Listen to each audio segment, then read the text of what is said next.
The hardest 6 weeks of my life. Hello there, everyone. 6 weeks ago, I discovered my wife having an affair. We have 2 children, ages 4 and 10. We've been married for 8 years. The previous 2 weeks have been a roller coaster of emotions for me. I begged, pleaded, tried to impress her, and looked like a fool because I believed I could make things right with her. Since then, I've been scouring the internet for answers. I've spent the previous few weeks working out, caring for my children, and concentrating on myself and my family. I can see she's still engulfed in affair fog. I stopped calling her, bringing her coffee, and doing the simple things I used to do for her before everything went wrong. I'm not cruel to her. I simply quit trying with her. She came home from work yesterday night wanting to chat. She chatted to me for 30 minutes last night and said more in that time than she had in the previous 6 weeks, telling me about her activities, such as job and topics we use to discuss. I wasn't sure how to answer. I'd recognize her and listen to her. My brain was thinking, WTF is she doing? Why is she addressing me? So I simply sat there and listened to her. During the talk, I never spoke more than was absolutely required. I stepped outside to smoke when I thought she was finished. She came out with me and kept talking to me. I simply sat there and listened to her. After she was finished, I walked up to my room and forced myself to sleep. That is my query. What is she attempting to accomplish? How should I respond? What should I do? I still have feelings for her. I'm just not sure I'm ready to feel anything with her right now. Story 2. Wife cheated, but we have young kids. Sorry for the lengthy rant, but it's been over a year since I found out, and I'm not getting anywhere with trying to save this relationship. I know, everyone thinks you're SM. PAing, but hear me out. I've seen similar messages on YouTube before, but I never imagined I'd be here, searching for assistance. I'm hopeful about its possibilities, so thank you to everyone who has commented. My wife and I met in college and married shortly thereafter. I entered the service and I'm convinced she remained loyal throughout. We had a wonderful network of friends on whom she could depend while I left, and contrary to popular belief, it's really difficult not to be caught cheating on a woman during a deployment, but it does happen. We had 3 kids along the road. They are my divided image, which is why I haven't fled. And long story short, I was never home during my previous posting, and it was only going to get worse as I progressed, so I chose to leave. I chose to leave after 10 years, because it doesn't make financial sense to leave the military after that. Orders are at least 3 years long, and retirement is 20 years. I opted to start again at the bottom of corporate America in order to be a wonderful parent. This did not sit well with my wife at all. Another long story short, she doesn't handle uncertainty well and was content with the life we'd made together in the military, which is weird given how often she complained I was gone. She sobbed a lot and gave me a laundry list of requests about where it would be, how much I needed to produce, and so on. Everyone understands that you have to go where the jobs are, but I gave it my all, and you would not believe how fortunate we were.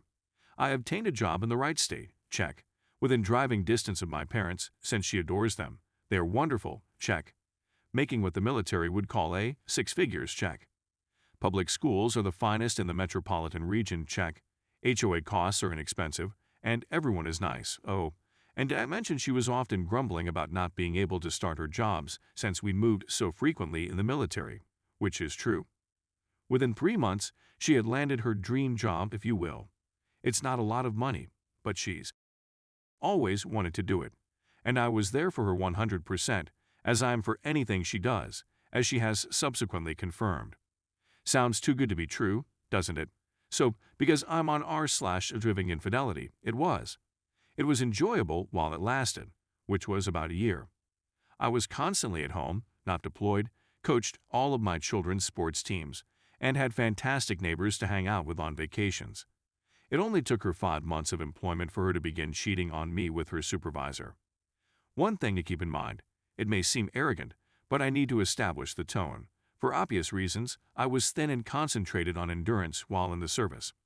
I began lifting weights around 6 months after I got out because I was tired of being exhausted throughout my training. I acquired 20 pounds of muscle. As I previously said, it seems arrogant, but I've always been above average in appearance, yet at 5'9", I'm immediately excluded from the Don Juan Club. However, after I altered my physical appearance, I experienced a significant boost in my social standing. Women would literally look me out and gaze on the spot. One of her nefarious pals once quietly approached me. I'm very sure my wife didn't notice any of this, since she's the kind to be envious and never said anything. As a pious guy, I never took advantage of any possibilities in any manner. I didn't throw it in my wife's face to build my ego. I didn't flirt with other women, much less bang them. It was simply a pleasant sensation, as I'm sure any gorgeous person will testify. My wife, on the other hand, didn't seem to mind and just stated, "If your neck vanishes, you need to stop."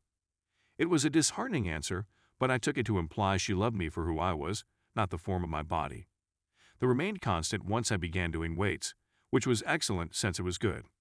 Honestly, neither of us had any complaints, and she even said after the affair that the AP had impotency difficulties. We'll get to that. So, why in the world would my wife cheat on me? I wonder. I still don't feel like I know what I'm talking about. I was trying to be a good father by bringing my kids to a stadium event when I received this text while waiting in the ticket line from a lady who claims to be the wife of the guy with whom she is having an affair. I look at it and laugh out, then show it to my wife, since I'm thinking to myself, this jealous woman is angry her husband has to work with my attractive wife. My wife is stunning, and I still think so, even though the attraction is gone, which is an odd feeling. I immediately show it to my wife and exclaim, "Look at this thing," as I burst out laughing. When my wife notices it, I know combat is only a certain degree of agony a guy can endure. Dante defined the 9th degree of treason for a purpose, and that reason is because it is insufferable. It's like though you've been shot. You have a sense that something is awry, but you're not sure what it is. It's excruciating and everything is off kilter. Like a compass in a sci-fi movie where the magnetic poles don't exist. I basically went through the motions for the kids throughout the stadium event, and when we came home and they were in bed, it was WTF time. She said, we became pretty close during the last several months, and we held hands throughout lunch together, unbearable. The following day, yes, we kissed 4 times. I sobbed like a female dog and envisioned what divorce would be like, but I chose to go to therapy before making any impulsive choices, and after 6 weeks, I simply felt like she was still lying, so I lied and told her I requested AT&T for the text messages. My wife deleted the text at the stadium event after she saw my phone. AT&T said they'd be there in 48 hours, and if she left anything out, I'd be gone. She burst into tears and spilled the beans. Hey, there's another level down here, I reasoned, contacting Dante. So, yep, everything but the Hershey Highway was closed, which neither of us have been into. I repeatedly told her that if anything was missing when I read the text conversations, I would leave, and she completely believed me. When she found out I was lying later that night, she didn't seem to care either. She was pleased to have it off her chest. She admitted to me that she cheated because she was unhappy. Being unhappy, on the other hand, is nothing new. She is dissatisfied with each significant choice I've made, see the line where we had a lovely existence here after the service, and she is concerned about decisions beyond my control. For God's sake, one military assignment was in Hawaii, and she was unhappy for the first year. Do you believe it? I'm not a drunk, or at least I wasn't, and I'm not abusive. We used to go on walks together. Date evenings are a must. I'm not sure what I could have done differently. I can see where I needed to grow as a spouse after weeks of therapy. Our love languages were diametrically opposed, but who doesn't? She would accuse me of not doing my fair part of housework, despite the fact that I would get up at 5 a.m. to work out, hit the kids to school, go to work, hurry home for their practices, and walk in at 7:45 p.m. MF her employment required her to return home at 3 p.m. There was a lot that occurred in those first few months, but the only reason I'm still here is because of the kids. I honestly can't tolerate being around her most of the time and would leave in a heartbeat, but I don't want my children to grow up in a broken house. I simply can't picture it. I go through phases of drinking for days at a time, after the kids go to bed, abstention, and then drinking again. We hardly have any more. She wants it, but I have to be highly aroused to even consider it. Finally, I believe she found reasons to excuse the affair, which I'm sure was exciting, young, and a lot of fun, and now I just dread thinking about how I'm trapped with this lady for the rest of my life. The thing that irritates me is that she cheated on me with a loser. The man is over 10 years her older, bald, not out of shape but not in shape by any means, and impotent. She claimed I'd see it in the text messages when she believed I had them. A total failure of a profession. Take my word for it. I don't want to provide too much detailed information, but he's been in the same job for decades. He is 6'3" or 6'4" tall, and he was her employer. So I think those two characteristics are enough to encourage a lady to cheat. I'm not sure what you mean. Anyway, I realize this is a big post, and I appreciate anyone who took the time to read it all the way through, and I'd love to hear your comments on it or anything else I should explain. I realize everything was disorganized, but it's been roughly 13 months since this all happened. Anyone sticking around for the sake of the kids. I'm hoping for success tales.